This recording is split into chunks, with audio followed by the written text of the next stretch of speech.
Now, in the previous topic, we have learned about the reproduction, meaning of the reproduction as well as the type of reproduction. In the type of reproduction, we have studied about asexual reproduction.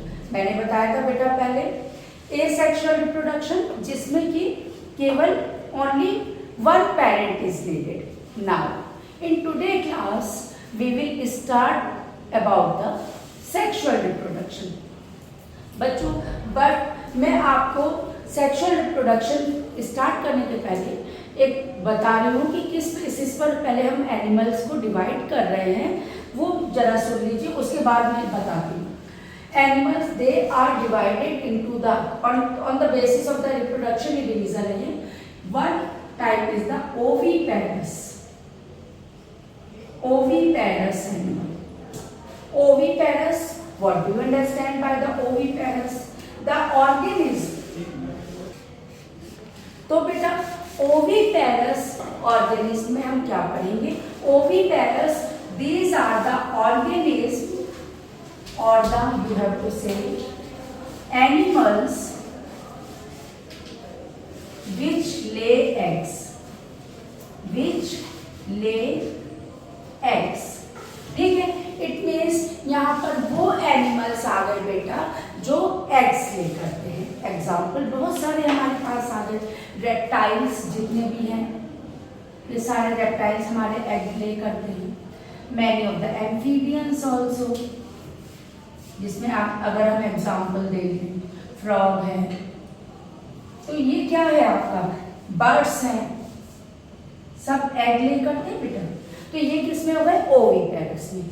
Viviparous की बात करेंगे बच्चों, तो viviparous में animals which give birth to young ones. Which give birth to young ones. Okay, तो अब which give birth to young ones, इसमें हम अपनी बात कर ले, ह्यूमन बीइंग की बात कर लेते हैं, जो कि है मैमल्स. जितने भी मैमल्स हैं, all the mammals they are viviparous. It means they give birth to young ones. अगर बात करें एनिमल्स की, बात करें मैमल्स में, यानी हम बात कर सकते हैं, चाहे कैट कहिए चाहे डॉग कहिए, many of the mammals, वो सब किस में आ गए? विविपेरस में. तो बच्चों ये तो हमने पढ़ लिया ओविपेरस और viviparous.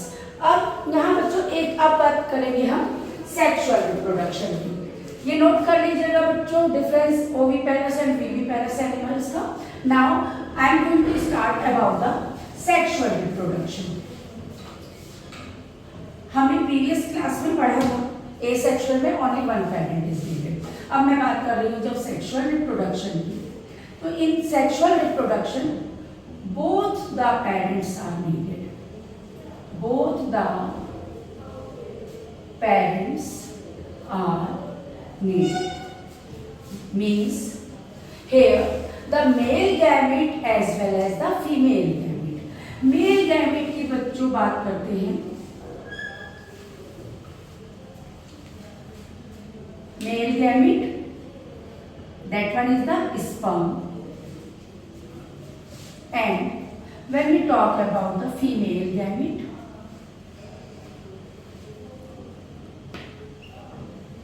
that one is the ovum. आपने सुना ovum, ova, egg, all these things are the same. अब बेटा यहाँ पर ये बताने से पहले मुझे थोड़ा सा आपको ये जरूर बताना पड़ेगा कि ह्यूमन बीइंग में कितना नंबर ऑफ क्रोमोसोम है, कैसे हमारा डिवाइड होगा. बच्चों ये समझ लीजिए, ये एक वीडियो में तो कंप्लीट होना नहीं है, तो हमें अभी इसके लिए नेक्स्ट क्लास बनानी पड़ेगी, नेक्स्ट वीडियो बनाना पड़ेगा. मेल और फीमेल गैमेट हमने बताया, स्पर्म और ओवम की बात कर ली. अब यहाँ पर बच्चों एक चीज और बताती हूँ कि कैसे गैमेट डिवाइड हो गए. पहले तो हम बात करेंगे ह्यूमन में how many chromosome are there. पहले एक और वीडियो में भी मैं बता चुकी हूँ क्रोमोसोम के बारे में, तो यहाँ फिलहाल बात करेंगे.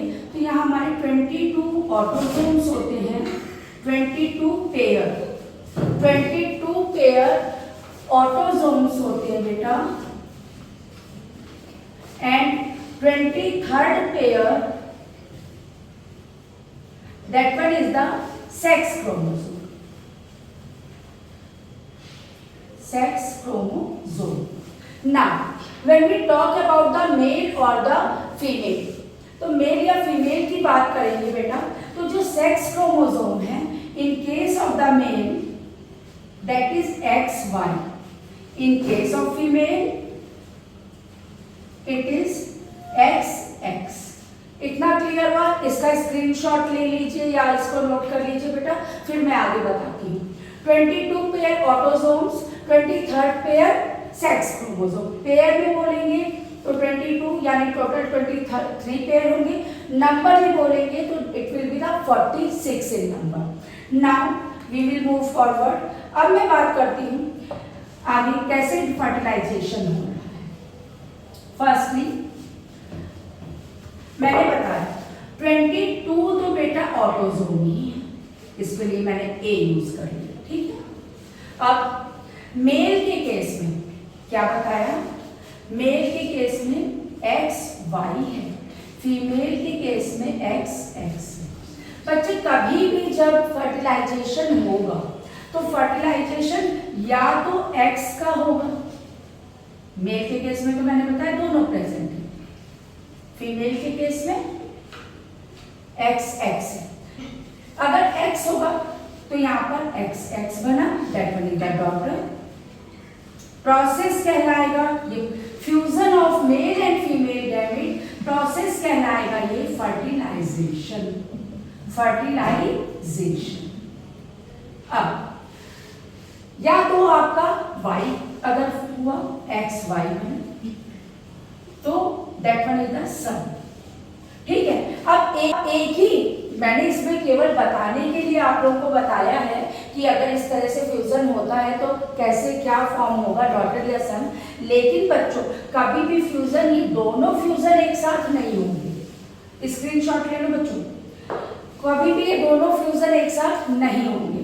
कैसे होगा वो मैं बताती हूँ आपको. हमेशा केवल एक गैमेट यानी आइदर X और Y. फीमेल के केस में तो कोई ऐसा डाउट ही नहीं है क्योंकि दोनों X है. मेल के केस में हम बात कर सकते हैं हमेशा हैप्लॉइड स्टेट में होगा. N. अब ये N क्या है हमें थोड़ी मालूम है, स्पर्म की बात कर रही हूँ मैं simply. Haploid gamete. When one from the male, one from the female, male gamete आ गया, फीमेल गैमेट आ गया. अब ये पेयर में तो है नहीं बेटा, पेयर में नहीं है तो ये कंडीशन कहलाती है हैप्लॉइड. अब when they fuse together, when they fuse together then it form 2n. 2n condition ये क्या कहलाती है बच्चों? ये कहलाती diploid. That condition is the diploid condition. Okay. Then इसके बाद ये भी बताती हूँ कि ये डिप्लॉइड बना, ये क्या बनाया? ज़ाइगोट. अब ये समझ लीजिए बच्चों, प्रोसेस हुआ, process of fusion of male and female gamete, that one is the fertilisation. Then but जो आपका फर्टिलाइजेशन के बाद रिजल्ट बना दैट इज द ज़ाइगोट और ये कंडीशन है डिप्लॉइड. अब इसमें हो सकता है XY हो रहा हो या XX हो रहा हो, ये तो डिपेंड करता है. तो हमारे पास 2A प्लस जो भी 2N बन रहा है वो ऐड हो जाएगा. 22A तो है ना ऑटोसोम्स प्लस जो भी बन रहा आ जाएगा. लेकिन बच्चों ज़ाइगोट का बनना, फ्यूजन, फिर से बता रही हूँ, fusion of male and female gamete, the process is known as fertilisation. Result बना क्या? 2N diploid zygote. ज़ाइगोट का मतलब ये नहीं है कि now pregnancy has been started. अभी बेटा प्रेगनेंसी स्टार्ट नहीं होगी. तो अब इसके बाद ज़ाइगोट के बाद भी सेल का डिवीजन होता जाएगा. 2N से 4N, 4 से 6, 6 से 8. इसका आगे डिवीजन होगा और किस पोजीशन में, किस स्टेज पर ये इम्प्लांट करेगा यूट्रस में, तब हम कहेंगे कि now the pregnancy start, now the implantation done. That we will continue in the next video. So आज के लिए आपको ये आई थिंक क्लियर हुआ फर्टिलाइजेशन तक। अब नेक्स्ट टॉपिक में मैं इम्प्लांटेशन और male and female reproductive system cover करूंगी। So this is all for today's class. Revise कर लेना बच्चों अच्छे से। Thank you.